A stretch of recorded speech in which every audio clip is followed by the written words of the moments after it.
자, 오늘 말씀은 로마서 강의 9번째 시간 형식 안에 담는 기도의 내용이라는 제목입니다. 자, 다시 한번요. 시작.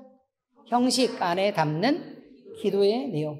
여러분, 우리가 사과나 감자, 고구마, 당근 이런 것들을 들고 어디를 움직이거나 아니면 운반하거나 또는 보관하려고 하면 통 없이 아무데나 쌓아둬도 괜찮습니다.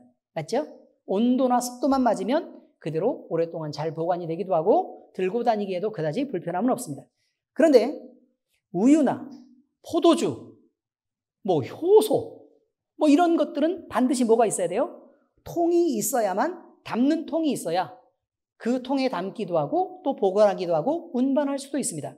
통이 없으면 우유는 곧 쏟아져 버리고 쓸모없이 다 흩어지고 맙니다. 그러니까 통이 필요한 게 있고 그냥 굳이 통이 필요하지 않는 것도 있다라는 얘기를 미리 말씀드리는 겁니다. 자, 여러분, 기도를 할 때도 마찬가지입니다. 우리가 일상적으로 이렇게 편하게 하는 기도들은 반드시 형식이 있을 필요는 없습니다. 하나님, 오늘이요, 저 하루를 시작합니다. 그러니 오늘 하루를 주의 말씀으로 읽기 시작하니까 하루를 거룩하고 경건하고 또 주님의 뜻대로 살아가는 하루 되게 해주세요. 그리고 성령 충만하게 해주세요. 이렇게 할 수도 있고 또 오늘 공부를 하는데 더 많이 지혜롭고 잡념 없게 해주세요 라고 기도할 수도 있는 거 아닙니까? 그죠? 근데 이거는 특별히 더 많은 형식이 필요한 건 아니다 이 말이에요. 그 다음에 밥을 먹을 때도 꼭 거룩하신 하나님 천지를 창조하시고 만물을 지으시고 온 천하 만물을 주님의 뜻대로 다스리시는 거룩하신 하나님 이렇게 시작하지 않아도 괜찮습니다. 주님, 오늘 필요할 일용 양식을 주셔서 감사합니다. 이렇게 먹고 건강하게 해주시고 우리가 성령 충만하게 주의 것으로 잘 살게 해주세요. 이렇게 기도하면 됩니다. 물론 뒤에는 예수님 이름으로 기도합니다는 해야 되는데 그러기 전에 숟가락 들고 막 바쁘게 간장 치고 막 비비고 이러면서 한번 먹어보고 맛있으면 주님 이렇게 맛있는 걸 주셨는데 제가 기도를 빼냈네요. 이러면 안 된다 이 말이에요. 기도하고 천천히 시작하는 것이에요. 자, 그런데 이렇게 자유로운 형식의 기도가 있을 수도 있겠지만 그런데 어떤 기도는 허공에 뿌려지는 것처럼 그렇게 기도하는 게 아니고 일정한 형식을 갖춰서 기도해야 되는 그런 기도들도 분명히 있다고 얘기합니다. 통에 잘 담겨진 기도, 즉 내용의 형식에 잘 담겨진 기도는 더 감동적이고 그 다음에 꼭 기도해야 될 내용들을 빼놓지 않고 꼬박꼬박 모두 기도하는 것이 되어서 은혜스럽기도 하고 또 힘있는 기도가 되기도 하고 다른 사람에게 더 큰 영적인 영향을 줄 수 있는 것이기도 하고 또 하나님이 기뻐하시는 여러 가지 모양을 갖춘 기도이기도 하다 이 말이에요. 하나님 앞에 기도할 때 맨날 밥 주셔서 감사해요. 오늘 변을 잘 보게 해서 감사해요. 새 옷을 사게 해주셔서 감사해요. 이런 것만 할 줄 알지 하나님의 영광을 위해서는 단 한 번도 기도하지 않는 그런 기도면 되겠냐 이 말이에요. 그러니까 형식을 갖춘 기도가 필요하다고 얘기하는 거예요. 우리는 오늘 형식 안에 담는 기도의 내용이라는 제목으로 말씀을 나눌까 하는데 오늘 기도를 잘 배워서 우리 모두 여러 가지의 기도의 형식에서 모두 바르고 또 좋은 기도, 또 감동적이고 은혜 충만한 기도를 드릴 수 있기를 바랍니다. 특별히 하나님이 기뻐하시는 기도를 모두 드릴 수 있기를 바랍니다.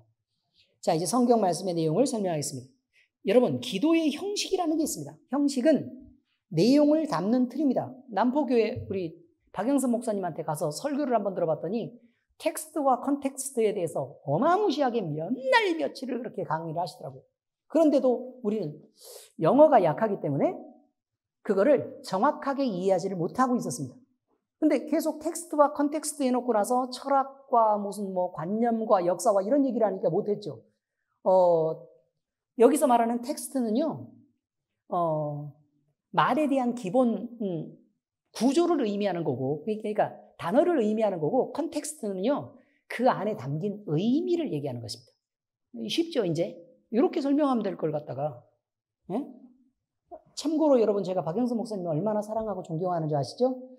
제가 설교 시간에 이렇게 이름을 얘기하고 존경하고 사랑한다 이렇게 말하는 분 참 드뭅니다. 그러나 우리 박영선 목사님은 자주 나오십니다. 알죠? 네. 자, 여러분, 기도에는 여러 종류의 기도가 있을 수 있습니다. 혼자 있을 때 하나님과 동행하며 나누는 소소한 일상의 대화를 담아서 기도를 드릴 수도 있고 이런 기도를 드리는 것은 마땅하기도 하고 바람직하기도 합니다. 또 어떤 때는 공적인 예배 자리에서 전체 회중을 대표해서 대표 기도를 드릴 수도 있습니다. 그런데 이렇게 서로 다른 경우에 드리는 기도는 결이 같을 수가 없습니다. 그러니까 서로 다른 의미의 기도라 이 말이에요. 하나님 앞에 드리는 건 똑같은데 우리가 주님 보실 때 솔직하게 드려야 되잖아요. 라고 얘기해서 그냥 늘 편한 대로 기도하는 것은 아니다. 이런 말이죠. 사적인 기도를 드릴 때에는 너무 지나치게 형식에 치우쳐진 것은 불편하고 거리감이 들게 합니다. 뭐하고 똑같은 거냐면 우리가 두 사람이 대화를 합니다. 대화를 하는데 처음부터 얼굴을 딱 보자마자 90도로 인사를 탁 이렇게 하고 그동안 옥체 후 일양 만강하셨습니까? 라는 말로부터 시작, 뭔 말인지 못 알아들었죠 지금. 원래 편지 쓸 때 옛날에 형식을 갖춰서 부모님 전상서 이렇게 해놓고 날씨 얘기 좀 하고 그리고 그동안 옥체 후 일양 만강하셨습니까? 배운 이후로 몸은 좀 편안하십니까? 라는 뜻입니다. 됐습니까? 한자로 써볼래요? 안 되죠? 그래서 쓰란 얘기를 안 하죠. 여러분, 이런 형식을 갖춰서 그렇게 너무 무겁게 사적인 대화를 하는 거 아니라 이 말이에요. 부모님과 매일 얘기할 때는 쓱 지나가다가 엄마 밥은 먹고 다녀? 라고 얘기할 수 있는 거잖아요. 그죠? 그죠? 아빠를 보고 맨날 일만 하지 말고 좀 쉬면서 하세요. 라고 얘기할 수도 있는 거잖아요. 그죠? 바로 이런 것입니다. 피부가 까칠해졌네. 뭐라도 좀 바르고 다니는 거예요? 이런 거 얼마든지 할 수 있고. 그리고 소소하게 오늘 지낼 때 불편한 건 없었어요? 뭐 날씨 추운데 뭐라도 하나 사줘? 라고 얼마든지 얘기할 수 있죠. 부모님한테 사줘 이런 말로 끝내면 사드릴까요? 보다 사줘가 더 낫죠. 네, 그렇습니다. 그러니까 이렇게 편안하게 서로 대화하는 것이 있는 것처럼 하나님 앞에서 우리가 얼마든지 더 편안한 모습으로 기도할 수 있다는 것입니다. 그래서요, 이렇게 기도할 때는 격식보다는 오히려 친밀함에 훨씬 더 비중을 두고 있고, 그 다음에 서로를 생각하고 배려하는 쪽에 더 무게를 두고 있기 때문에 이런 부분들에 대한 기도를 우리는 생각해야 된다 그 말이에요. 그런데 또 어떤 자리에서 기도하게 될 때는 반드시 격식을 맞춰야 하고 그 다음에 그 격식에 충실하게 내용을 채워나가는 기도로도 드릴 수 있어야 된다는 것을 지금 미리 얘기하는 것입니다. 자, 기도는 형식과 내용을 모두 포함합니다. 예를 들면 그 내용을 먼저 얘기하려고 그래요. 초등학교를 다니는 학생이 있습니다. 한 명이 있다고 생각을 한번 해보세요. 우리는 엄청 많은데. 그죠? 그런데 학교를 다녀야 공부를 배울 수 있잖아요. 그죠? 그럼 학교를 다닌다라는 것은 형식입니다. 그런데 그 안에서 배우는 내용, 공부는 뭐라고요? 내용입니다. 자, 이렇게 그러면 어떤 사람이 공부를 하기 위해서는 반드시 학교를 다닐 필요는 없잖아. 얼마든지 잘 가르칠 수 있는데 라고 모든 사람을 다 학교를 안 다니는 방향으로 밀어붙이면 그러면 교육은 틀이 깨지고 학생들은 배움의 기회를 잃고 말 것입니다. 의미는 잘 이해하시죠? 그래서 학교가 필요하다는 것입니다. 그러니까 그러면 이런 사람들하고 또 반대쪽에서 학교가 그러니까 반드시 필요해. 모든 사람에게 공평한 기회를 제공하기도 하고 학교에서는 또래 문화도 만들 수 있고 그들끼리 노는 것들도 많고 또 거기서 배우는 공부들은 아주 기초적이고 그 다음에 검증된 내용이기 때문에 뭐 사회를 구성하는 건강한 성인으로 살아가려고 그러면 이 정도의 지식은 기본적으로 갖춰야 되는 내용을 빠짐없이 가르칠 수 있으니까 이렇게 가르쳐야 돼. 그리고 편협한 것보다는 공통의 그 문화를 형성하고 있는 사회 구성원들의 공감대에 대해서도 이렇게 배울 수 있는 거니까 이것들이 꼭 필요해라고 주장하는 사람이 분명히 있을 거라 그 말이에요. 그리고 실제로 우리 이를 보면 학교를 다니지 않아도 돼 라고 말하는 사람보다는 학교를 보내야지 무슨 말이야 라고 얘기하는 사람이 더 많은 걸 보면 그 형식이라는 것도 그냥 의미가 없는 게 아니라 대단히 중요한 의미를 갖는다. 그런데 형식만 갖춰서 학교만 발도장만 찍고 들어갔다가 나왔다 그리고 공부도 안 하고 밖에 나와서는 놀이터만 가고 집에도 안 들어오고 또 부르면 또 안 오고 그럼 되겠습니까? 안 되겠습니까? 안 되겠죠. 그러니까 학교에서는 공부도 배워야 하고 또 놀기도 해야 되고 또 또래 문화도 형성해야 되고 또 그 안에서 서로 양보하고 또 돕는 것도 배워야 하고 그러니까 늘 이기적이어서는 안 된다 그 말이에요. 그래서 내 곁에 사람들을 더 많이 포함하게 두는 것들도 연습해야 된다는 것입니다. 늘 손해보지 않기 위해서 눈에 불을 뜨고 엄마들은 그래서 누가 너 때렸어? 아니면 돈 똑같이 냈어? 떡볶이 먹을 때? 늘 이런 거 물어보면 돼요? 안 돼요? 안 되죠. 우산을 쓰는데 네가 한번 받쳐줬는데 다른 애도 너 한번 받쳐준 적 있어? 없어? 이렇게 엄마가 그런 식으로 애를 몰아가면 애가 교육을 제대로 받겠습니까? 못 받겠습니까? 못 받겠죠. 그러니까 그렇게 가르쳐야 돼요. 어떻게 가르치느냐? 친구를 도와줘야 돼. 걔는 도움이 필요하잖아. 너는 다 할 수 있지만 걔는 못 할 수 있잖아. 그러니까 도와주면 더 좋은 친구들이 막 많이 만들어지고 생기는 거야. 의미를 아시겠어요? 네. 공부도 열심히 해야 돼. 그러면 나중에 네가 하고 싶은 일이 있을 때 마음껏 할 수 있게 돼. 근데 막상 너 하고 싶은 일이 있을 때 공부를 안 해놓으면 아무것도 할 수가 없어. 이렇게 가르쳐야 됩니다. 의미를 아시겠어요? 그 다음에 때로 막 하고 싶은 거, 먹고 싶은 거 자기가 고집해서 편식하고도 싶고, 그 다음에 뭐 게임도 하고 싶고, 전화기로 놀고도 싶고, 이런 일이 벌어졌을 때는 뭘 가르쳐야 되냐면 절제를 가르쳐야 돼요. 절제의 중요성을 가르쳐야 된다고. 하고 싶은 걸 싸우다가, 한참 싸우다가, 안 돼, 그러다가, 10분 만에, 이거 안 돼요. 안 되는 건 안 되는 거라고 결론을 내렸으면 내가 자꾸 변하는 걸 보이면 안 됩니다. 왜냐하면 부모에게서 나타나는 게 하나님의 속성이어야 되는데 하나님은 옳은 것, 그른 것을 분명히 구분해서 된다라고 하면 된 거고 안 된다 하면 안 되는 거였어요. 근데 우리가 자꾸 우리의 약속을 변개하기 때문에 하나님을 못 배우는 거예요. 그래서 애들은 자꾸 딜을 하기 시작해요. 싸우고 고집을 피우기 시작하고 울기 시작합니다. 그것은 내가 아이와 한 약속을 지키지 않았기 때문에 생기는 결과들이에요. 나중에 그것들이 나중에 다 자라고 나면요. 다 자라고 이제 청소년이 되고 어른이 되죠. 그러면 아예 방법이 없어요. 안 그러면 이렇게 얘기하세요. 이렇게 어떻게 얘기하냐면 그러면 엄마한테 또는 아빠한테 네가 왜 지금 그걸 해야 되는지 엄마한테 얘기를 좀 해봐.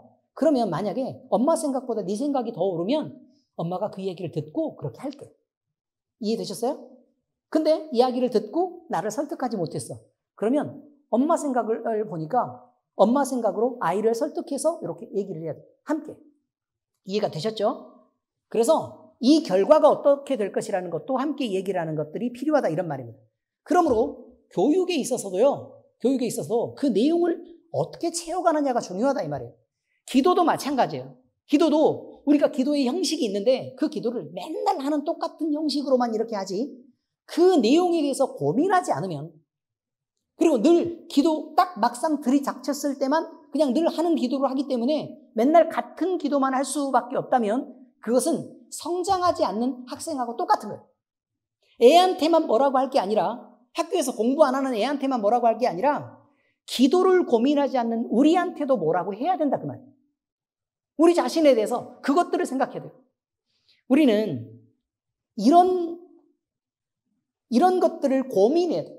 고민을 하고 어떻게 하면 하나님 앞에 더 좋은 기도를 할 수 있을까? 더 나아질 수 있을까를 늘 생각해야 된다는 것입니다. 자, 먼저 이제 사사로운 기도에 대해서 말씀드립니다. 하나님은 늘 우리와 함께 계십니다. 그죠? 우리는 숨쉬고 뛰어놀고 일하고 쉬는 그 어떤 순간에도 하나님은 우리와 함께 계신다는 걸 알고 있습니다. 심지어 우리가 이렇게 착하고 예쁜 모습뿐만 아니라 우리가 분노하고 싸우고 고집 피우고 미워하고 또 거짓말하며 심지어 죄를 짓는 온갖 순간에도 하나님은 반드시 우리와 함께하고 계시고 우리의 모든 행동을 목도하고 그 가운데서 압하고 계십니다. 그러므로 우리는 모든 순간에 하나님을 느끼고 반응하며 대화하고 있는 것입니다. 그것이 우리의 일상의 기도인 것입니다. 그런데 우리가 막 성경 말씀 읽고 기도할 때만 하나님과 같이 있는 걸로 생각하고 우리가 게으름을 피우고 또 죄를 짓고 또 나쁜 것들을 하고 이기적인 욕심으로 내가 그렇게 나만 생각하면서 무너져갈 때 그때는 마치 하나님이 없는 것처럼 그렇게 처신하는 것 이것은 바르지 않다 이 말입니다. 여러분 이런 일상의 기도 역시 하나님을 상대로 하는 대화이므로 하나님의 존엄한 권위에 맞는 예의를 갖춰야 합니다. 반드시 그래야 됩니다. 여기서 주의할 사항이 이것입니다. 자, 가까이에 있고 쉽게 느껴지지 않는다고 해서 불경한 단어를 써도 안 되고 예의 없는 태도로 하나님께 기도하는 것은 죄를 짓는 일이 됩니다. 어떤 사람이 와서 당당하게 얘기하더라고요. 저 학원에서 그 강사를 하고 있을 때 자기가 하나님 앞에 기도를 했다는 거예요. 어떻게 기도했냐? 그러니까 하루는 마음이 너무 아파가지고 이 세상 살기에 너무 힘들어가지고 술을 진탕 먹고 취해가지고 우연히 갔더니 어느 교회에 들어가게 됐다는 거예요. 그래서 자기가 소리 고래고래 지르면서 하나님이 계시면 어때 내 인생이 이럴 수 있냐? 나고 그러면 소리를 고래고래 지르면서 있으면 대답을 한번 해보라고 얘기하면서 얘는데 대답을 안 틀어. 그래서 자기는 예수 믿는 사람들 질색이다. 이렇게 얘기하더라고. 싸가지가 바가지 아닙니까? 그렇죠? 우리가 용납할 수 없는 그런 것입니다. 우리도 용납을 못하는데. 하긴 여러분들은 용납할 수도 있죠. 저는 목사라 용납이 안 돼요. 안 돼요? 안 된답니다, 다. 용납하는 사람 손 들어봐요. 없죠? 지금 여기서 어떻게 손 들겠어요? 자, 그런데 문제는 그 기도의 대상이 되시는 하나님은 그러면 하나님한테는 용납하라고 우리가 계속 고집을 피우고 있는 건 말이 되냐고. 옆에서 쳐다보는 사람도 열받고 분노를 하는데. 이해됐습니까? 안 됐습니까? 여러분, 근데요, 하나님이라고 얘기하면 그럴 수 있다라고 여러분이 생각할 수 있어요. 근데 반대로 생각합시다. 어떤 술 먹은 사람이 와가지고요, 목사님한테 왔어요. 와가지고 고래고래 소리 지르면서, 네가 목사인데 하나님을 증명해보라고 얘기하면서 고래고래 소리 지르고 있어서 술 먹고 깽판 치고 있으면 여러분들이 옆에서 그걸 보고 있으면 가만히 있겠습니까? 기분이 좋으시겠어요? 분노하겠어요? 분노하죠. 그런데 그 분노가 하나님을 향한 분노가 더 크고 목사를 향한 분노는 작아야 되는데 여러분 잘 생각해 보세요. 목사님이 앞에 있을 때요, 술 먹고 와서 이렇게 하면 사람들이 다 나서서 난리가 날 것입니다. 그런데 하나님 앞에 그렇게 기도하면 여러분들이 그렇게 분노해서 나서지 않는다는 것입니다. 그것이 아파요. 우리가 하나님의 편을 들지 못하는, 하나님이 그 존엄한 그 이름에 대해서 전혀 인정받지 못하고 사람들이 그렇게 함부로 하는 것에 대해서는 우리가 아파하지 않는다는 거예요. 예배를 드릴 때도 그 존귀한 이름 앞에 우리가 나와서 그 존재 앞에 엎드리는 것을 너무 가볍게 생각하는 것 때문에 아프다고. 기도도 마찬가지란 말입니다.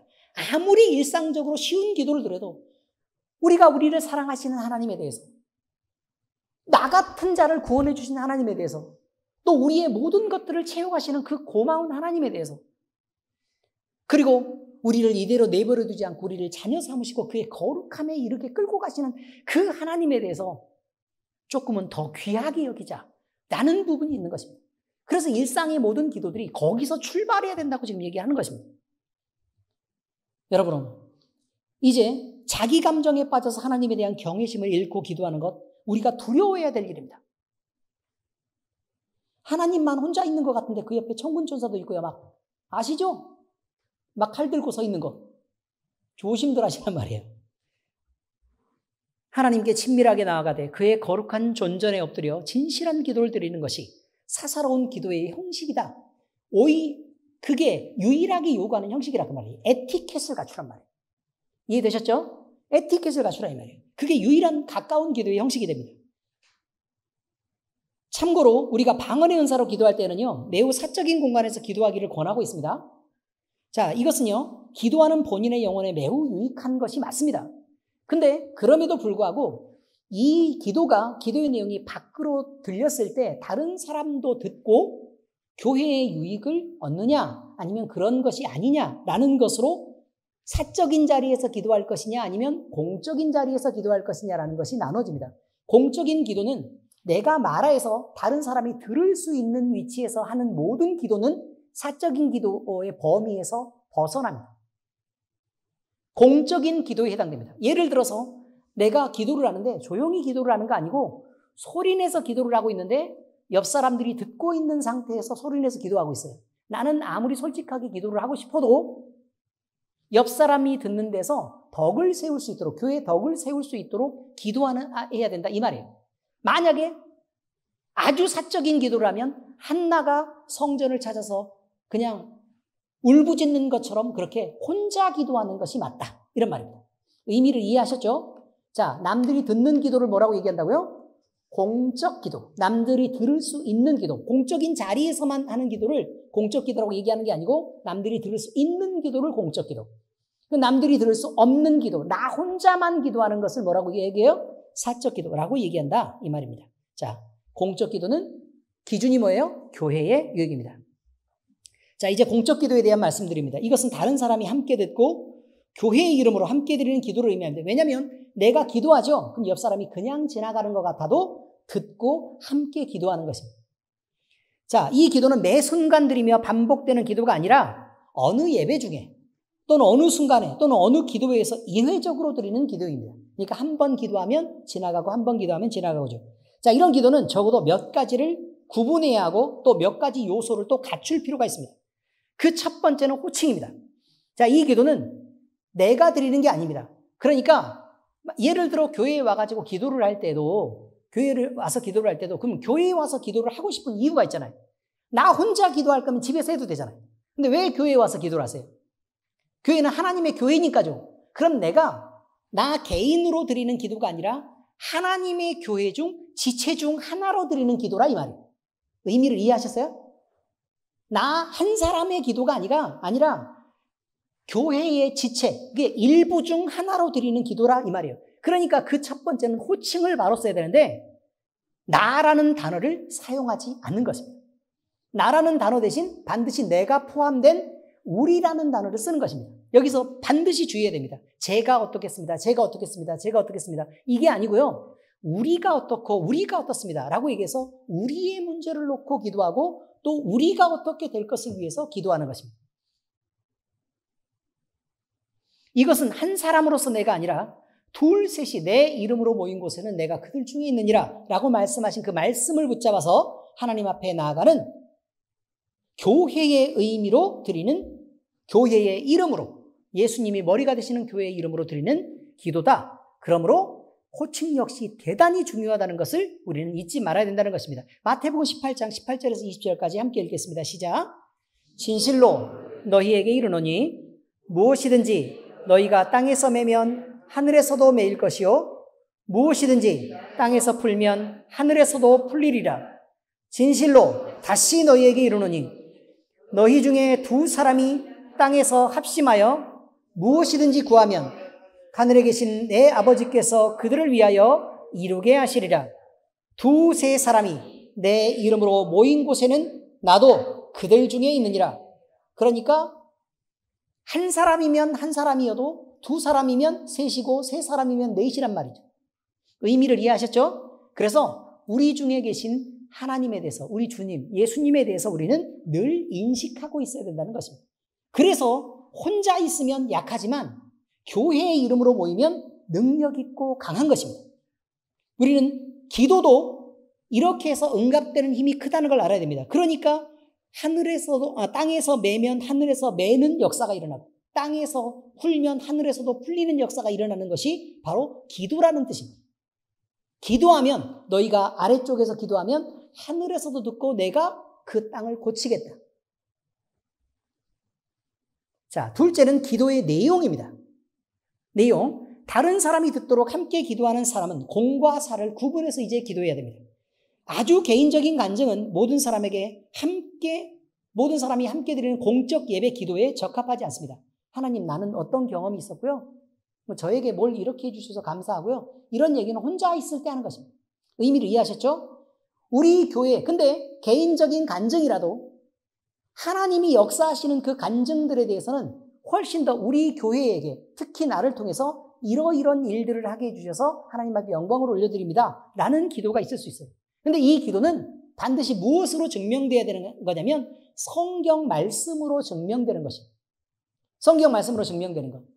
예를 들어서 하나님 오늘 핀을 하나 주었는데 아주 아름다운 핀이어서 참 감사하고 좋았어요. 제가 꼭 필요한 걸 채워주셔서 감사해요. 라는 것은 언제 하시라고요? 혼자 하시라고. 아시겠죠? 혼자 하시라고. 그런데 하나님의 말씀이 이렇게 됐어요. 자, 오늘 내가 말씀을 읽었더니 성령 충만이 와서 가슴에 감동이 막 차올라서 찬양이 끊이지 않았어요. 의미를 이해하시죠? 자, 그러면 하나님, 우리에게 성령 충만을 주시고 특별히 오늘 제 마음에 감동을 주셔서 우리 교회 안에 이렇게 풍부한 성령을 체험하게 하시니 감사합니다. 이렇게 우리로 하는 기도들은 이것이 맞는 기도라 이 말이에요. 공적인 예배에서 의미를 잘 확인하시기 바랍니다. 그래서 이것이 성경 말씀으로 주신 것이고 이것이 듣는 사람 모두가 하나님 앞에 감사하고 영광을 돌리는 일이냐 아니면 나에게만 적합한 것이냐라는 것을 구분해서 기도할 줄 알아야 한다. 공과 사를 구분해야 된다. 자, 명칭은 뭐라고요? 우리, 내용은요? 우리였습니다. 이해되시죠? 우리이고 교회입니다. 자, 그래서 고린도전서 14장 12절에 말합니다. 시작. 그러므로 너희도 영적인 것을 사모하는 자인즉 교회의 덕을 세우기 위하여 그것이 풍성하기를 구하라. 이게 무엇에 해당되는 부분이냐면 은사에 대한 부분인데 기도의 은사가 충만하기를 위해서 그리고 풍성하기를 위해서도 함께 기도해 주시길 바랍니다. 자, 그리고요. 그 내용은 이제 기도의 내용이라고 얘기했으니까 그 내용은 크게 이제 하나님을 향해 올려드리는 기도 부분과 하나님으로부터 내려주시는 은혜의 두 부분으로 나눠집니다. 자, 이렇게 돼 있어요. 하나님이 위에 계시고 사람이 땅에 있습니다. 그러면 아래에서 위로 올라가는 기도가 있고 위에서 아래로 내려오는 은혜가 있다 이 말이에요. 이해되셨죠? 그러면 먼저 우리가 기도를 시작할 때는 뭐부터 시작해야 돼요? 인사부터 해야 되니까 뭐부터 해야 돼요? 아래에서 위로 올려드리는 기도부터 시작하는 게 먼저입니다. 그리고 나중에는 뒤편에서는 위에서 아래로 하나님이 이러이러한 것들을 우리에게 주시길 바랍니다 라는 거 해야 되는데 당장 우리가 기도를 시켜놓고 나면 하나님 이거 주세요 저거 주세요 라는 것부터 시작하면 안 된다 그 말이에요. 이해되셨죠? 적어도 공적인 기도에서만큼은 이것을 지켜야 됩니다. 자, 그래서 하나님을 향해서 올려드리는 기도의 부분은 찬양과 감사와 회개가 포함됩니다. 자, 다시요. 뭘 포함한다고요? 찬양과 감사와 회개가 포함됩니다. 이 세 개를 또 다시 생각하면 이렇습니다. 기도의 시작에서는 하나님을 먼저 부릅니다. 그냥 처음에 누구한테 기도하는 줄도 모르고 오늘 감사했고요. 이렇게 하면 돼요, 안 돼요? 안 되죠. 먼저 아버지의 이름을 부르는 것부터가 시작합니다. 그러니까 누구한테 기도한다는 걸 분명히 해야 된다 그 말이에요. 누구한테 기도하는 거. 그러니까 대충 막 이렇게 사람들 막 이렇게 방송 나와서 장난치는 거 보면 하나님, 부처님, 공자님 뭐 아무거나 누가 됐든지 그냥 뭐 일 잘 되게 해주시고 이렇게 해가지고 뭐 이렇게 돼지 대가리에 막 이렇게 뭘 꼽고 그럼 돼요? 아니 코에 꼽네. 아 코도 대가리에 있어요. 괜찮아요. 아, 입에 꼽아요? 귀에도 꼽아? 아니 구멍이랑 구멍 다 꼽는 걸로 그렇게 알고 있는데 그 분야의 전문가인 김용국 집사님 어때요? 아, 다 꼽아요?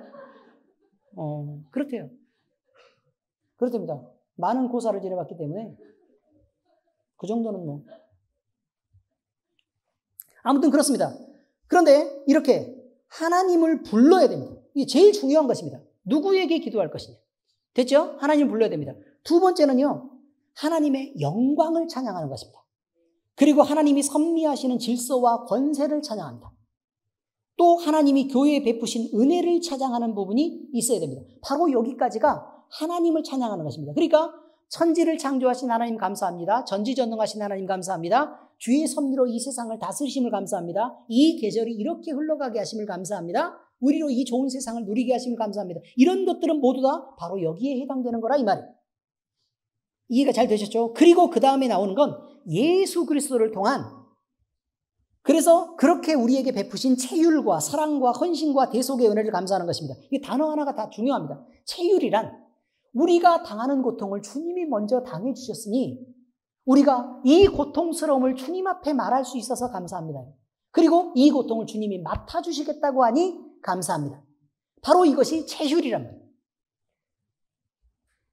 됐죠? 그 다음에 사랑은요. 우리를 이렇게 사랑하셔서 그냥 막 집착하시고 우리가 좀 귀찮다고 해도 주님은 우리에게 막 매달리셔서 이렇게 사랑하시는 그 은혜를 어떻게 하면 좋겠습니까가 사랑입니다. 이해되셨죠? 네, 사랑입니다. 그리고 헌신은 뭐냐면 우리를 통해서 그 많은 것들을 왜 감당을 해 주셔야 되겠습니까? 도대체 이해가 안 되는데 그래도 주님이 그렇게 해 주셔서 이 벅찬 은혜에 대해서 감사합니다 라고 얘기하는 거고 대속의 은혜는 왜 그렇게 십자가까지 지셔서 우리를 구원해 주셨습니까? 그 감동에 대해서 우리가 얘기할 수 있어야 된다 그 말이에요. 기도는 공적 기도에서 이것이 빠지면 안 된다고 얘기하는 거예요. 공적 기도에서. 자, 그 다음입니다. 그 다음에 이제 예수님 넘어서 이제 우리 삶에 베풀어 주신 각양 좋은 것들을 인하여 드리는 감사가 있어야 됩니다. 인생에서 육신을 갖고 있기 때문에 필요해서 그 공급되는 여러 가지가 있죠. 뭐 여러 가지 때로 하나님이 뭐 돈도 주시고 그 다음에 뭐 사람도 붙여주시고 사업도 확장해 주시고 건강도 주시고 또 자녀도 주셔서 우리를 행복하게 하시고 그렇게 요리 잘하는 남편을 줘서 맨날 요리하게 해가지고 밥 먹여주셔서 감사하고 뭐 이런 눈물이 나. 그런 것들에 대한 감사가 있어야 된다는 것입니다. 자, 그리고 여기에서 우리가 죄인으로서 하나님의 기준에 모자란 부분도 있고 하나님을 떠나 행했던 온갖 죄를 회개하는 내용이 포함되어 있어야 됩니다. 여기까지가 이제 하나님 앞에 올려드리는 부분인데 여기서 회개가 중요합니다. 회개란 이거예요. 현재가 있고 과거가 있고 미래가 있습니다. 잘 보셔야 돼요, 지금. 왜냐면 말로 하면 설명을 하면 못 알아들으니까. 다시요. 여기 뭐가 있다고요? 현재. 그 다음에 여기는요. 과거. 여기는요. 미래. 회개는 어디 걸 하는 거예요? 지금 하는 거라고요? 어쩌다 한 번씩 대답하면 오답을 하면 어떡해요? 다시요. 회개는 지금은 아니에요, 지금. 그래, 과거의 것을 회개하는 거예요. 과거의 것을 회개하는 거예요. 근데 과거의 것을 어떻게 하는 거냐면 지금 잘 들어야 돼요. 못하는 사람이 많으니까. 회개 못하는 사람 엄청 많아요. 자, 과거의 것을 잘못했다고 시인하는 거. 이게 첫 번째. 두 번째는 그것을 후회하고 원통해 하는 거예요. 후회하고 원통해 한다는 건 감정이 섞여 있다는 걸 알아야 돼요. 근데 이건 단순한 감정이 아니라 인격적인 감정이 속해 있어야 된다. 이 말이에요. 후회하고 원통해야 돼요. 그리고 세 번째는 그것을 미워해야 돼요. 여기까지가 회개. 여기까지 아시겠습니까? 그래서 과거에 이것을 이렇게 해서 나는 이것을 떠나겠습니다 라고 지금 다짐하는 것이 현재. 이해가 되셨어요? 다짐하는 건 현재예요. 그런데 이렇게 다짐할 때 하나님 앞에 우리가 회개를 드린다는 것은 회개 주머니가 1개, 2개, 3개, 4개 막 이렇게 있을 거 아니에요. 저는 그 정도면 되는데 여러분 몇 개 정도? 이렇게 회개 주머니가 있으면 이것을 하나님의 제단이 이렇게 있으면 그 제단에 올려놓고 나는 빠지는 거예요. 이게 중요한 거예요, 지금. 자, 어떻게 하는 거라고요? 올려놓고 나는요, 빠지는 거예요. 그러면 다시 내 과거에 지었던 죄나 아니면 나의 부족함, 이런 모든 것들이, 모든 내 잘못들이 주님 앞에 드려진 거라고. 드려진 거면 이제는 내 손을 떠난 거란 말이에요. 이해가 되셨습니까? 온전한 회개는 이 문제를 여전히 내가 갖고 있지 않는 걸 말해요. 내가 어떤 잘못을 해도 예수 그리스도의 보혈의 능력이 이 모든 것을 완벽하게 사하셨다는 사실을 믿는 믿음으로부터 우리가 출발해서 자유를 얻는. 만약에 그렇지 않고 여전히 주님 이거 보세요. 내가 이렇게 아프고 이렇게 잘못을 저지르고 이렇게 죄인입니다. 이렇게 얘기를 해놓고 나서 다시 갖고 와가지고 이렇게 해서 그 과거의 잘못을 그대로 안고 있고 이런 아픈 상처를 갖고 있는데 주님은 받으려고 그랬다가 어색하게 손을 이렇게 접으시고 방금 나에게 내놓지 않았니? 보여드린 거예요. 잘 보시라고. 내가 어떤 사람인지 주님 잘 보세요. 라고 또 자기가 가져갑니다. 그리고 또 내놓고 또 가져가고. 그래서 맨날 그 죄와 그 잘못의 문제에 얽매여 있어가지고 거기서 벗어나지를 못합니다. 여러분, 이렇게 붙잡아서 다시 가져가라고 하는 것은 참소하는 자의 역할이에요. 마귀가 하는 일이라고. 근데 여러분은 마귀가 하는 그대로의 일을 따라 그 죄의 문제를 주님 앞에 내놓지 않고 있는 것입니다. 완전히 내놓았으면 이제 과거와 단절해야 됩니다. 주님 앞에 주어버리고 내 과거를 완전히 단절하는 거예요. 그리고 지금부터 뭘 하는 거냐면 거기 나와 있어요. 회개는 거기에서 더 나아가 하나님을 향한 방향으로, 내가 죄의 방향으로 이렇게 있었어요. 근데 회개를 한다는 건 주님이 여기 계시면 주님을 향한 방향으로 돌아서는 걸 말해요. 돌아서요. 그리고 나서 나는 가야지라고 각오를 다지고 가만히 있으면 소용이 없다고요. 어떻게 해야 돼요? 걸어가는 것까지가 회개. 걸어가는 것까지가. 그러니까 회개는 결국 이 회개에는 과거의 것을 소수로 해서 회개가 시작되는 건 맞아요. 그런데 과거와 현재와 내가 가야 될 미래의 모든 것이 다 포함되어 있는 것을 회개라고 해요. 근데 이 모든 것들 중에 단 하나라도 결핍되면 그러면 회개가 안 됐다고 말해요. 이해가 되셨습니까, 이제? 그럼 결국은 온전한 회개를 하려고 하면 어디까지 움직여야 돼요? 하나님을 향한 것으로 돌아서고 우리의 미래의 계획과 그리고 지금 현재 걸어가는 방향이 하나님을 향해 가는 방향이어야 된다라는 것을 분명히 얘기를 하고 있는 것입니다. 자, 그러므로 여러분, 과거에 여러분이 지었던 잘못이 어떤 잘못이 있어도 예수 그리스도의 십자가는 그 모든 것을 사할 수 있다는 것을 믿습니까? 그러면 여러분, 그것 때문에 붙잡혀서 괴로워하지 마시기 바랍니다. 그런데 우리가 성경을 읽다 보면 사울이 뭐라고 얘기했냐? 오호라 나는 곤고한 사람이로다 누가 이 사망의 몸에서 나를 건져내리. 이렇게 말합니다. 나는 죄인의 괴수다. 이렇게 표현합니다. 여러분, 그거는 지금 네가 이 세상의 것을 누릴 만큼 자격이 있느냐라고 사울을 보게 하는 거예요. 그러니까 과거에 이렇다는 건 내가 매여 있는 게 아니란 말이에요. 그게 아니라 나는 과거에 이런 잘못을 해놓고 이렇게 해서 하나님 앞에 이것들을 내놓고 주님을 이렇게 괴롭히는 사람이었고 주님을 이렇게 죽여가던 사람이었는데 그렇게 핍박하던 사람이었는데 내가 걸어가는 길이 내가 내 자신의 유익이나 아니면 내 자신의 평안을 위해서 살 시간이 어딨냐는 거예요. 그걸 말하고 있는 것입니다. 미래에 가는 방향이 이것들이나 챙겨서 내가 내 안위나 챙겨서 그렇게 살라고 하는 그 방향하고는 안 맞다라는 고백을 말하고 있는 것입니다. 어떻게 다른 사람한테 내가 교만할 수 있냐 이 말. 내가 뭐가지 뻣뻣하게 돼서 남들 앞에 내 학식이 뛰어나죠. 이런 말을 어떻게 할 수 있냐. 과거에 내가 그렇게 죽여왔던 사람인데 그 똑똑한 것으로 내가 무슨 짓을 했냐는 거예요. 그러니까 그걸 후회하고 나는 그걸 버렸다는 거예요. 그래서 다시는 그 과거의 행동을 하지 않겠다고 얘기한 게 사도 바울의 그 고백이랍니다. 그걸 후회한 게 이거를 후회하고 나서 지금 이거를 다시 이 행동을 안 하겠다고 얘기하는 말이에요. 의미를 이해하셨죠? 그러니까 여기에 묶여 있는 게 아니라 나 이거 버렸으니까 나 이거 안 해. 라는 표현을 그렇게 쓴 거라 이 말이죠. 성경을 읽을 때는 정확하게 이해하고 있어야 됩니다. 자, 그 다음에 이제 위에서부터 아래로 내려오는 내용입니다. 이제 회개까지 끝났으니까 이제 위에서 아래로 내려오는 내용에 대한 강구입니다. 사람들은 대부분 이걸 더 중요하다고 생각하는데 우리가 생각할 때는 목사 입장에서 적어도 생각할 때는 아래에서 위로 올려드리는 기도가 100만 배 중요합니다. 100만 배, 1000만 배 중요합니다. 그보다 더 중요합니다. 자, 우리가 지금 예배를 드리잖아요. 그런데 이 예배의 형식에서도 그 기도가 들어있어요. 예배 형식에서도. 그래서 예배 형식에서도 아래에서 우리가 하나님 편으로 올려드리는 영광이 있고 하나님이 우리 쪽으로 내려주시는 은혜가 있습니다. 그런데 어디까지가 하나님의 영광에 대한 부분이냐? 우리 예배 순서지를 한번 보세요. 그럼 맨 첫 번째 뭐가 있어요? 맨 처음에 묵도로부터 시작하죠. 그죠? 묵도로부터 시작하는데 우리가 마음을 모아서 하나님 앞에 다가가는 것입니다. 올라가는 거예요. 자, 두 번째는요. 송영이 있죠. 뭐 하는 거예요? 하나님의 영광을 찬양하겠다. 이런 뜻입니다. 그러면 아래에서 위로 올라가는 거죠. 그 다음에 세 번째는요. 신앙 고백이 있습니다.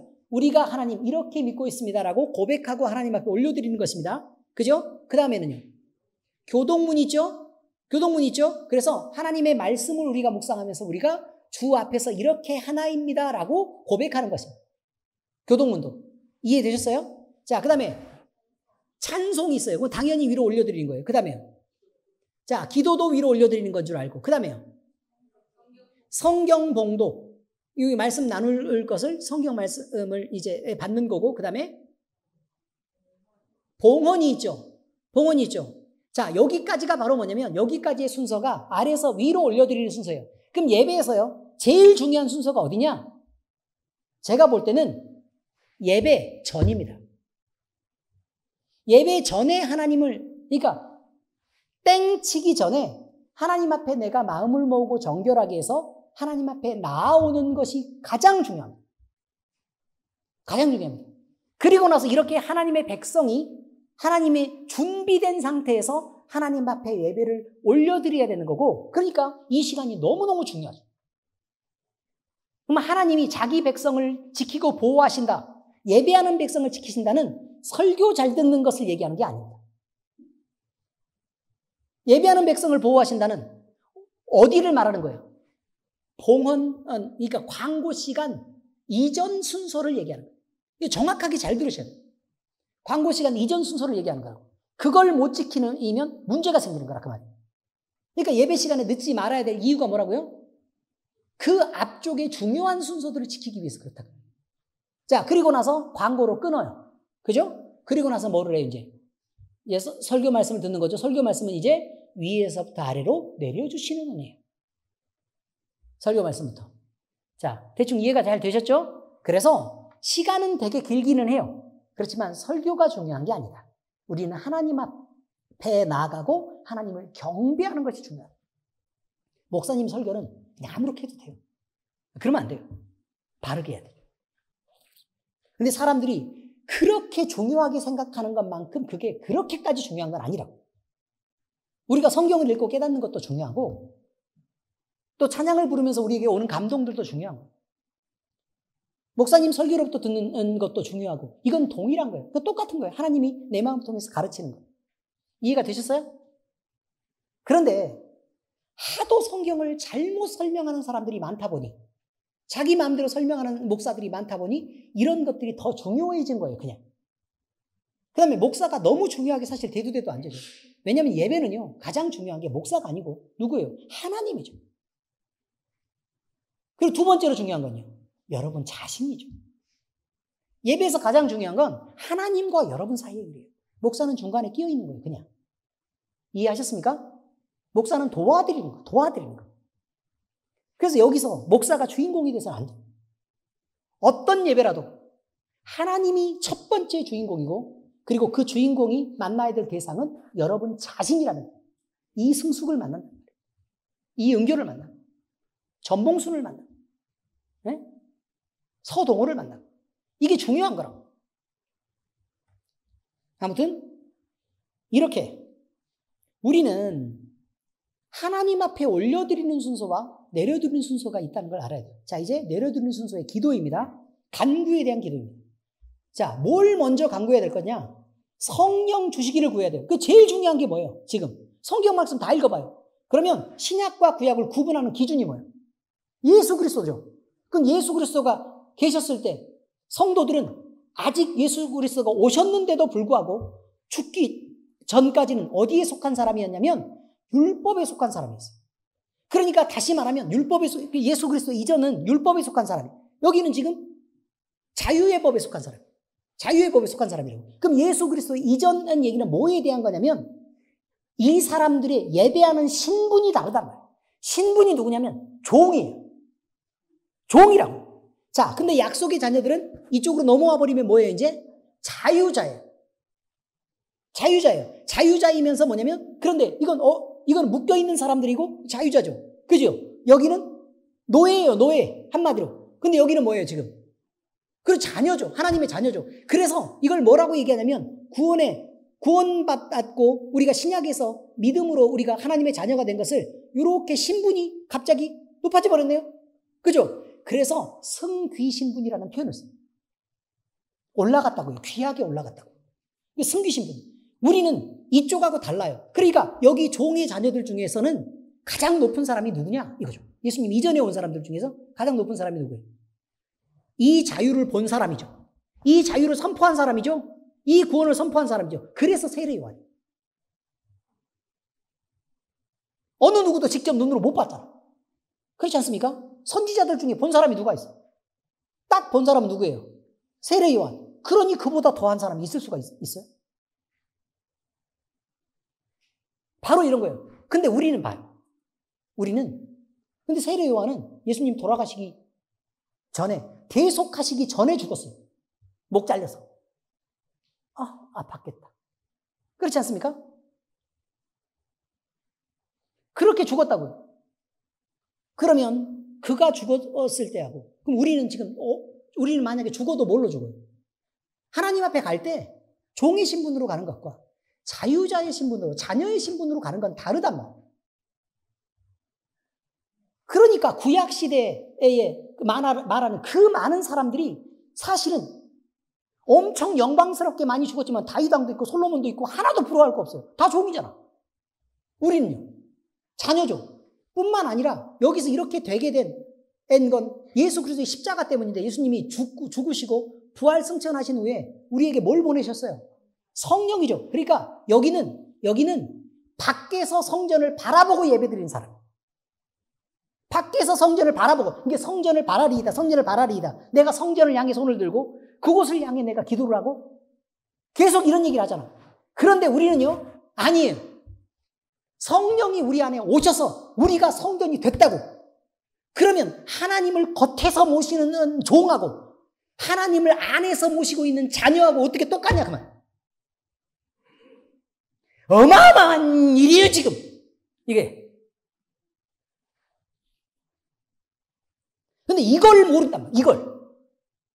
성령 하나님이 우리 안에 계신다는 이 영광스러움에 대해서 모르고 있으니까 사람들이 뭘 위해서 기도할 줄을 모르는 거예요. 제일 중요한 건 뭐예요? 제일 중요한 건 성령 주세요라고. 그래서 무엇을 먹을까, 무엇을 마실까, 무엇을 입을까 하지 말라. 이것들은 다 이방인들이 구하는 것이라. 너희 하나님께, 너희 아버지께서는 이 모든 것이 너희에게 있어야 할 줄 아시느니라. 너희는 먼저 그의 나라와 그의 의를 구하라. 그리하면 이 모든 것을 너희에게 더하시리라. 그리고 나서 쭉 얘기하고 고기를 달라 하는데 뱀을 주며, 예? 생선을 달라 하는데 정갈을 줄 아버지가 어딨냐? 라고 해서 하나님이 좋은 것으로 주시지 않겠냐? 다른 표현을 보세요. 하나님이 성령을 주시지 않겠냐? 이렇게 말해요. 제일 좋은 건 뭐라고요? 성령이에요. 이 세상에 있는 그 모든 것보다. 성령이라고. 성령 하나님이 우리 안에 오셔서 우리가 성령 충만하면 그때부터는 자유하고 형통하며 능력이 있어요. 왜 그걸 놓치고 딴 거를 계속 사이드에 있는 것을 찾냐고. 꼭 뷔페에 가면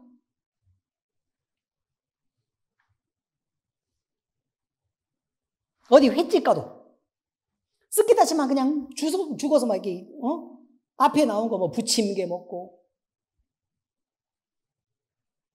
멍게 먹고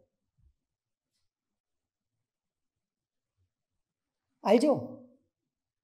여러 가지 나오는 뭐 지짐들 뭐 여러 가지 종류들 다 먹고 회 나오면 나 배불러서 못 먹어.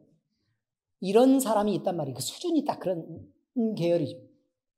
뷔페에 가서도 맨 처음에 딱 가가지고 어유 이런 데는 밥이지 그래. 밥 먼저 푸고 김치 먼저 딱 담고 이렇게 해서 된장국에다가 이렇게 딱 해서 이거 먹어야 속 편해. 그러고 나서 비싼 건 다 지나가고 있으면 신라 호텔 가가지고 옆에서 보는 사람이 복장이 터지죠.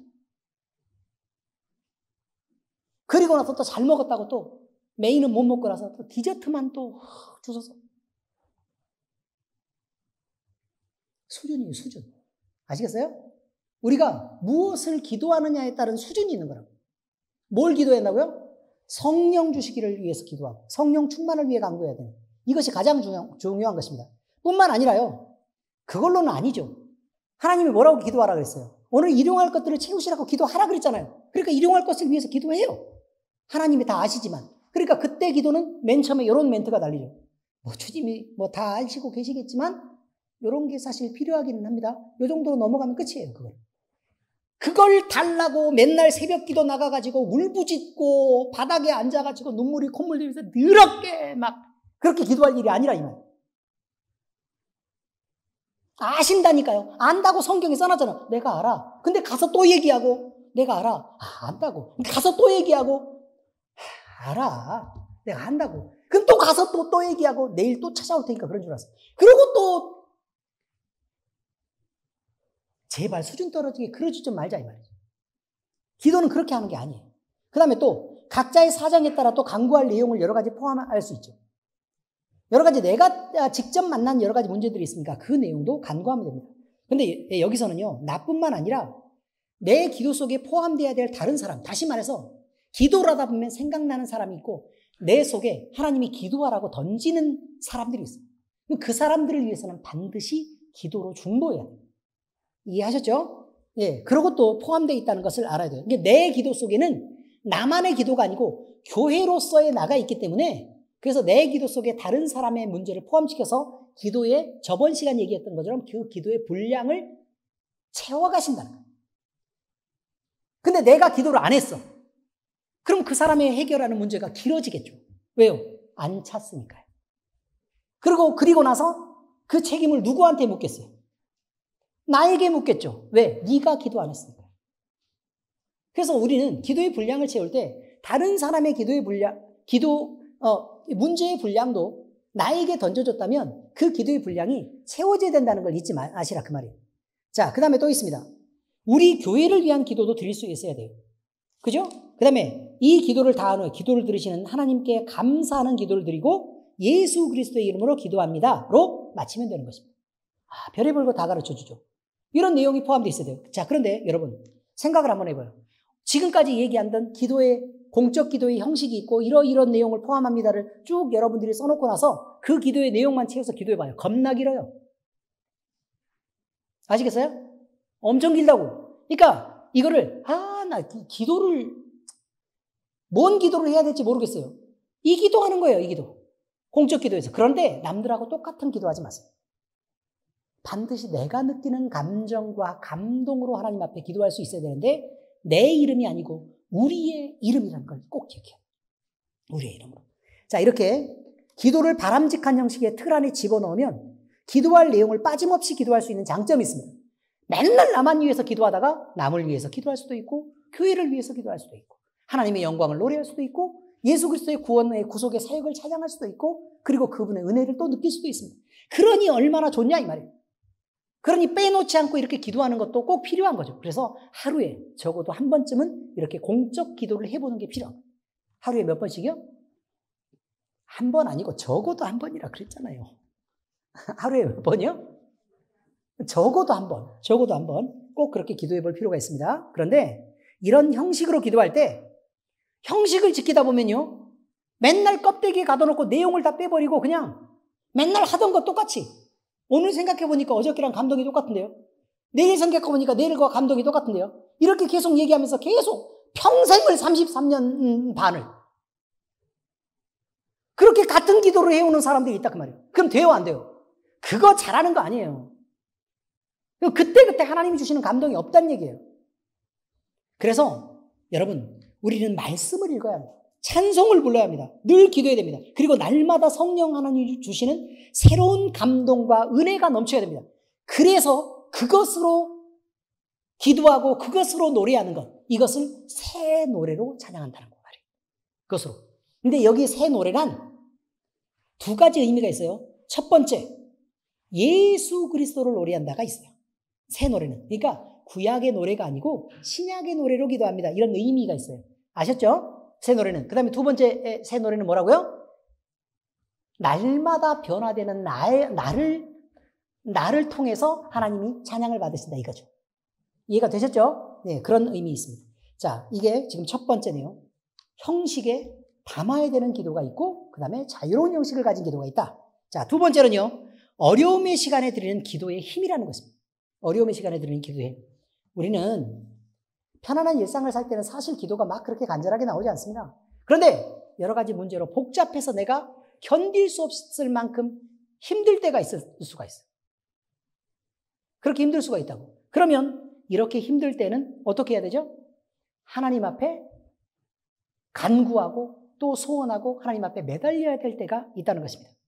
그래서 하나님은 여러 가지 고난과 시험을 우리에게 없이 하는 게 좋겠지만 고난과 시험을 주셔서 어려움을 당하게 해서라도 기도를 시키려고 하는 거예요. 자꾸. 그래야 하나님을 찾을 테니까. 안 그러면 안 찾을 테니까. 그래서 이렇게 고난을 받을 때는 우리가 늘 생각을 해야 된다는 거죠. 왜 하나님이 이렇게 하셨는가? 그런데 이것이 단순한 이유가 되지 않는 경우들이 있어요. 근데 그 여러 가지 이유가 있을 수 있는데 첫 번째는 내 잘못과 죄 때문에 징계로 주신 어려움일 수 있어요. 고난이라는 게. 그럼 그것은 회개하고 돌이켜야겠죠? 둘째로 그것이 아니라면 하나님은 고난을 통해서 우리를 가르치시고 훈련을 받아서 더 성숙한 신앙인으로 성장시키기 위한 것. 그러니까 더 많은 능력을 가진 그리스도인이 되게 하기 위해서 우리에게 고난을 주셔서 훈련시키는 경우가 있어요. 자, 그런데 이것도 아니라면 셋째로 교회의 지체로서 영광스러운 희생을 통해 우리에게 주실 상급을 예비하심임. 이것일 수 있어요. 그러니까 예를 들어 바울이 받은 고난은 바울을 굳이 성장시킬 필요가 있었던 게 아니에요. 바울의 죄 때문에 그런 것도 아니라고요. 바울이 당한 여러 가지 고난은 예수 그리스도의 이름 때문에 당하는 영광스러운 고난들이었다. 뭐 이런 의미를 말하고 있는 것입니다. 그래서 이 고난들의 모든 이유는 다를 수 있어요. 그러니까 대처하는 방법이 다르겠죠. 그러나 이 모든 고난이 있었을 때 딱 한 가지 공통점이 있다면 모두 다 기도해야 된다는 거예요. 반드시 기도를 해야 됩니다. 문제를 만났을 때 기도하면 하나님이 듣습니다. 솔로몬의 이야기도 있고 다니엘과 그 세 친구의 이야기도 있습니다. 여러분들이 읽어보시기 바랍니다. 그런데 이들이 어려움을 당했을 때 하나님께 간구했을 때 하나님은 그들의 기도를 들으셨다는 것입니다. 왕비 에스더의 얘기도 있습니다. 그래서 여러분이 읽을 수 있도록 많은 내용을 집어넣었습니다. 여러분, 이처럼 어려움을 만났을 때 특별히 간절함으로 드리는 기도는 응답하는 힘이 더 크다는 것을 늘 명심하시기 바랍니다. 자, 말씀의 적용입니다. 기도는 깊은 묵상과 훈련이 필요한 것입니다. 기도는 하나님을 가까이 하고 실존하시는 하나님의 임재를 직접 내가 내 몸으로, 내 감각으로 느끼게 합니다. 모든 어려움에서 건져내는 실제적인 능력을 우리가 알고 경험하게 된다는 것입니다. 그러므로 기도하는 사람에게는 경건에 이르기 쉽고 기도하는 사람은 자기를 절제하며 말과 행동을 낮추게 됩니다. 하나님 앞에 바른 기도를 드린 사람이 교만하고 싸가지 없는 경우는 드뭅니다. 기도하는 사람은 늘 기적이 상식이 되는 삶을 살게 됩니다. 기도하는 사람은 불안함 없이 누구를 만나든지 어떤 상황을 만나든지 당당할 수 있습니다. 삼성에 근무하는 우리 신모 간사님께서 자기 때문에 삼성이 복받는 줄 알고 당당합니다. 당연하지 않습니까? 우리도 갑자기 우리 병원에 근무하는 누군가가 저번에 그랬습니다. 나 때문에 우리 병원이 너무 복받는 거 아니냐. 맞는 얘기입니다. 바로 그렇습니다.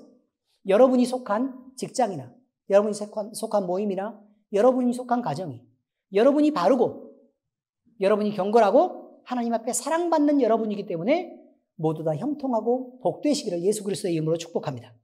그래서 우리는 더 깊은 묵상과 훈련을 통해 더 바르고 진실하며 하나님의 뜻을 분별하여 드리는 기도를 할 수 있어야 합니다. 그래서 우리는 기도를 배워야 합니다. 하나님을 만나는 기도의 태도가 어떠해야 함을 배워야 하고 기도의 내용으로 어떤 것을 채워야 함도 배워야 하고 기도한 자가 마땅히 행해야 될 행실도 배워야 합니다. 그래서 우리의 기도는 열매가 되고 그 기도는 능력이 돼서 응답으로 나타날 때 우리는 어떤 때라도 마음대로 기도만 하면 되겠네 라는 담력을 얻게 될 것이고 기도의 힘으로 살아가는 것입니다. 이제 우리가 기도할 때 하나님이 들으시고 우리는 하나님을 더 많이 느끼고 배우는 능력 있는 기도를 할 수 있게 되기를 우리 주 예수 그리스도의 이름으로 축복합니다. 모두 다 그렇게 되시기를 바라십니까? 그러면 결단하시고 바른 기도를 위해서 힘쓰시기를 바랍니다. 기도하겠습니다. 하나님 아버지, 우리에게 기도를 가르쳐 주셔서 감사합니다. 우리의 모든 일상에서 우리 주님을 만나고 드리는 그 기도 중에도 하나님에 대한 권위와 존중을 잊지 않게 하시고 우리가 형식을 담아서 드리는 그 기도 중에도 우리가 늘 새로움으로 새 노래로 우리 주님을 찬양하고 또 우리의 새로움을 통해 우리 하나님을 찬양하는 일이 날마다 있어지게 하시옵소서. 그래서 그 아름답고 행복한 기도를 주님 앞에 드릴 때 기도는 우리의 능력이 되고 우리의 살아가는 역사가 되며 그래서 그 기도를 통해서 하나님이 우리와 함께 하신다는 담력을 얻고 이제 기도하면 되겠구나 하는 담력을 얻어서 우리가 마음껏 기도할 수 있는 우리 되게 하시옵소서. 살아계신 우리 주 예수 그리스도의 이름으로 감사하며 기도합니다. 아멘.